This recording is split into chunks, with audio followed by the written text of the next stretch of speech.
Welcome back to Classic Stories and Fairy Tales, where we are continuing in our book, The Wonderful Wizard of Oz by L. Frank Baum.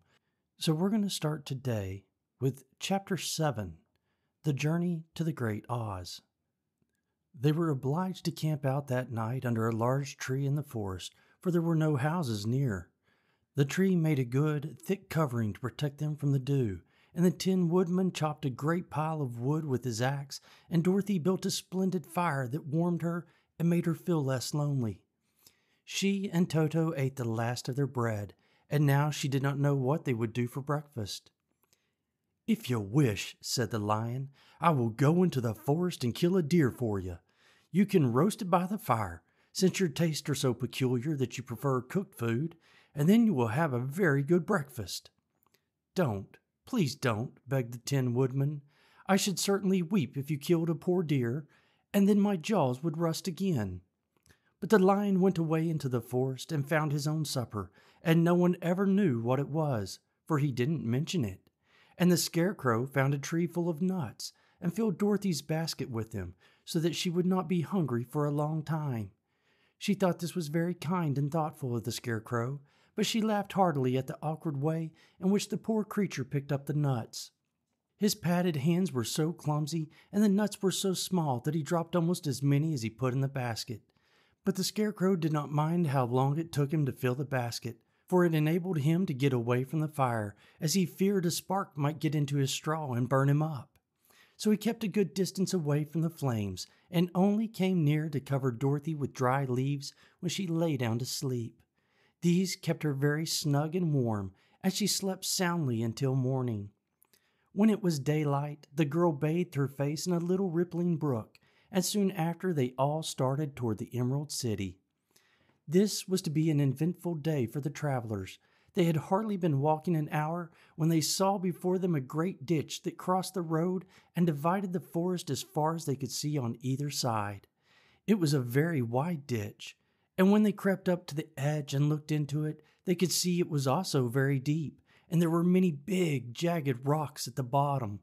The sides were so steep that none of them could climb down, and for a moment it seemed that their journey must end. "What shall we do?" asked Dorothy despairingly. "I haven't the faintest idea," said the Tin Woodman, and the lion shook his shaggy mane and looked thoughtfully. But the Scarecrow said, "We cannot fly, that is certain. Neither can we climb down into this great ditch. Therefore, if we cannot jump over it, we must stop where we are."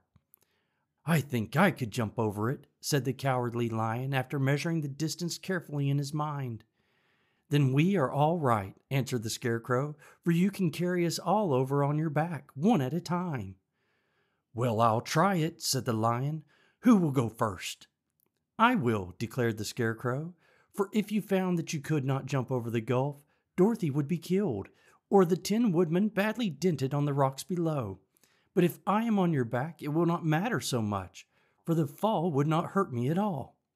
"I am terribly afraid of falling myself," said the Cowardly Lion, "but I suppose there is nothing to do but try it. So get on my back, and we will make the attempt." The Scarecrow sat upon the lion's back, and the big beast walked to the edge of the gulf and crouched down. "Why don't you run and jump?" asked the Scarecrow. "Because that isn't the way we lions do these things," he replied. Then, giving a great spring, he shot through the air and landed safely on the other side. They were all greatly pleased to see how easily he did it, and after the Scarecrow had gotten down from his back, the lion sprang across the ditch again. Dorothy thought she would go next, so she took Toto in her arms and climbed on the lion's back, holding tightly to his mane with one hand.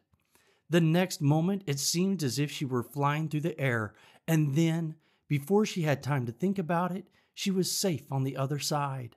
The lion went back a third time and got the Tin Woodman, and then they all sat down for a few moments to give the beast a chance to rest, for his great leaps had made his breath short, and he panted like a big dog that has been running too long. They found the forest very thick on this side, and it looked dark and gloomy. After the lion had rested, they started along the road of yellow brick, silently wondering, each in his own mind, if ever they would come to the end of the woods and reached the bright sunshine again. To add to their discomfort, they soon heard strange noises in the depths of the forest, and the lion whispered to them that it was in this part of the country that the Calidus lived. "What are the Calidus?" asked the girl. "They are monstrous beasts with bodies like bears and heads like tigers," replied the lion, "and with claws so long and sharp that they could tear me in two as easily as I could kill Toto. I'm terribly afraid of Calidus." "I'm not surprised that you are," returned Dorothy. "They must be dreadful beasts." The lion was about to reply when suddenly they came to another gulf across the road. But this one was so broad and deep that the lion knew at once he could not leap across it. So they sat down to consider what they should do, and after serious thought the Scarecrow said, "Here is a great tree standing close to the ditch. If the Tin Woodman can chop it down so that it will fall to the other side, we can walk across it easily." "That is a first-rate idea," said the lion. "One would almost suspect you had brains in your head instead of straw." The woodman set to work at once, and so sharp was his axe that the tree was soon chopped nearly through. Then the lion put his strong front legs against the tree and pushed with all his might, and slowly the big tree tipped and fell with a crash across the ditch with its top branches on the other side. They had just started to cross this queer bridge when a sharp growl made them all look up, and to their horror they saw running toward them two great beasts with bodies like bears and heads like tigers. "They are the Calidus," said the Cowardly Lion, beginning to tremble. "Quick!" cried the Scarecrow. "Let us cross over." So Dorothy went first, holding Toto in her arms. The Tin Woodman followed, and the Scarecrow came next. The lion, although he was certainly afraid, turned to face the Calidus, and then he gave so loud and terrible a roar that Dorothy screamed and the Scarecrow fell over backwards, while even the fierce beast stopped short and looked at him in surprise.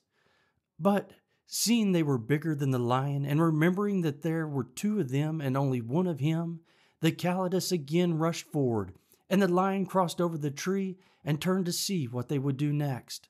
Without stopping an instant, the fierce beast also began to cross the tree, and the lion said to Dorothy, "We're lost, for they will surely tear us to pieces with their sharp claws. But stand close behind me, and I will fight them as long as I'm alive." "Wait a minute," called the Scarecrow.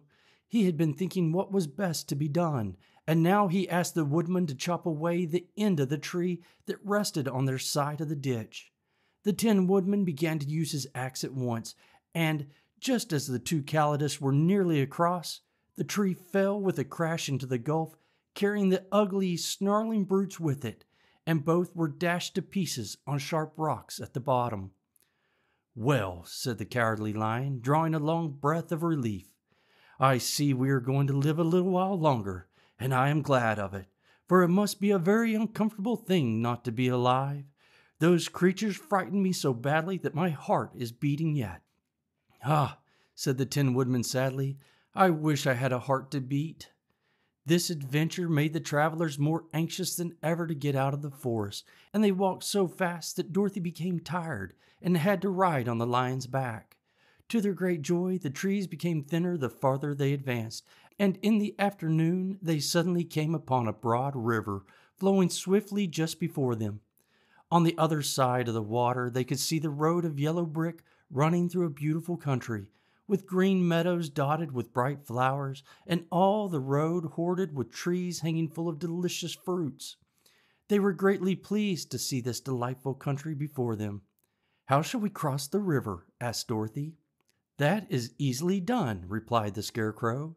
"The Tin Woodman must build us a raft so we can float to the other side." So the woodman took his axe and began to chop down small trees to make a raft, and while he was busy at this the Scarecrow found on the river bank a tree full of fine fruit. This pleased Dorothy, who had eaten nothing but nuts all day, and she made a hearty meal of the ripe fruit. But it takes time to make a raft, even when one is as industrious and untiring as the Tin Woodman, and when night came the work was not done. So they found a cozy place under the trees where they slept well until the morning, and Dorothy dreamed of the Emerald City and of the good Wizard Oz, who would soon send her back to her own home again. Chapter 8. The Deadly Poppy Field. Our little party of travelers awakened the next morning refreshed and full of hope, and Dorothy breakfasted like a princess off peaches and plums from the trees beside the river. Behind them was the dark forest they had passed safely through, although they had suffered many discouragements. But before them was a lovely, sunny country that seemed to beckon them on to the Emerald City. To be sure, the broad river now cut them off from this beautiful land, but the raft was nearly done, and after the Tin Woodman had cut a few more logs and fastened them together with wood pins, they were ready to start. Dorothy sat down in the middle of the raft and held Toto in her arms.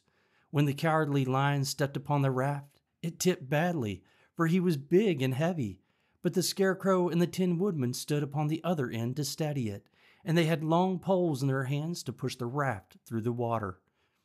They got along quite well at first, but when they reached the middle of the river, the swift current swept that raft downstream, further and further away from the road of yellow brick, and the water grew so deep that the long poles would not touch the bottom.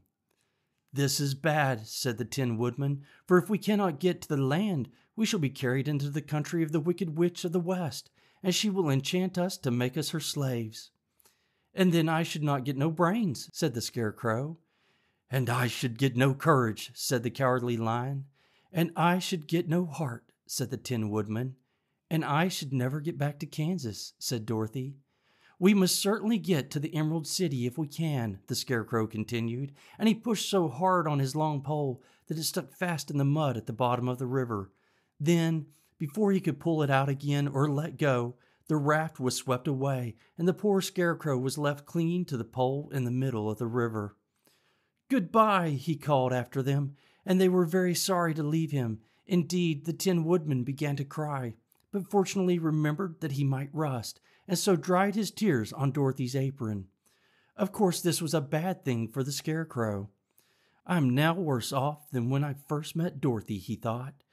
"Then I was stuck on a pole in a cornfield where I could make believe scare the crows at any rate.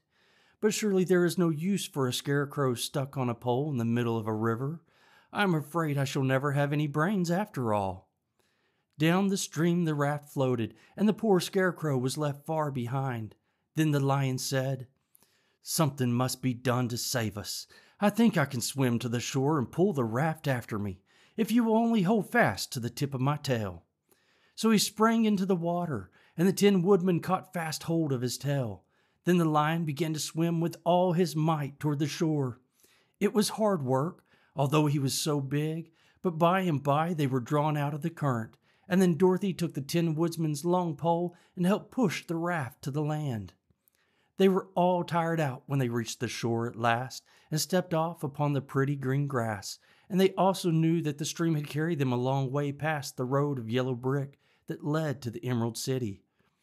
"What shall we do now?" asked the Tin Woodman, as the Lion lay down on the grass to let the sun dry him. "We must get back to the road in some way," said Dorothy. "The best plan will be to walk along the river bank until we come to the road again," remarked the Lion. So when they were rested, Dorothy picked up her basket and they started along the grassy bank to the road from which the river had carried them. It was a lovely country, with plenty of flowers and fruit trees and sunshine to cheer them, and had they not felt so sorry for the poor Scarecrow, they could have been very happy. They walked along as fast as they could, Dorothy only stopping once to pick a beautiful flower, and after a time the Tin Woodman cried out, "Look!" Then they all looked at the river and saw the Scarecrow perched upon his pole in the middle of the water, looking very lonely and sad. "What can we do to save him?" asked Dorothy. The Lion and the Woodman both shook their heads, for they did not know. So they sat down upon the bank and gazed wistfully at the Scarecrow until a stork flew by, who, upon seeing them, stopped to rest at the water's edge. "Who are you, and where are you going?" asked the stork. "I am Dorothy," answered the girl, "and these are my friends, the Tin Woodman and the Cowardly Lion, and we are going to the Emerald City." "This isn't the road," said the stork, as she twisted her long neck and looked sharply at the queer party. "I know it," returned Dorothy, "but we have lost the Scarecrow and are wondering how we shall get him again." "Where is he?" asked the stork. over there in the river. And